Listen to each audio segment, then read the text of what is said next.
morning, Michelle. How are you today? I'm doing great. Today we're going to continue talking about our waterproof flooring. Oh, and we've got lots of it to show you. So Mary, tell me a little bit about how waterproof flooring is installed.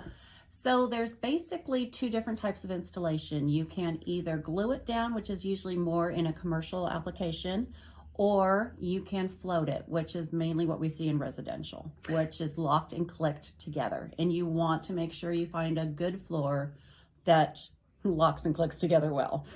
Absolutely. So why do we float it? So the vinyl product is not going to move, but wood products move, and so your walls are moving. So we want to float it, which means we leave a little bit around the perimeter of your room, around islands, big objects like that, because we want, when your walls move, we don't want it to pinch the floor, because what happens when that occurs is you can get peaking, or you can get a really loose look in your floor. So that's why we call it floating the floor. Floating the floor. So, locked and clicked together. Yes. So it is how we install LVT. It's how we install laminate. It's how we install some hardwoods, especially engineered hardwoods. So tell me a little bit about the differences between a LVP and a laminate flooring.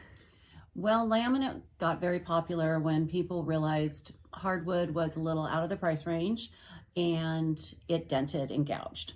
So laminate came around and was very popular. Problem with laminate is it's made with particle board.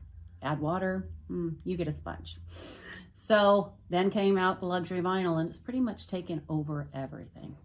So yeah, so laminate, while it is water resistant, and most companies will warrant it to have water on it for a short amount of time, it does not warrant it to have water on it for a long extended time. So if the dog sloshed the bowl and you cannot clean it up right away, you probably want to look at a LVT or LVP product and not a laminate product. Yes. So we will have more for you next week. Okay.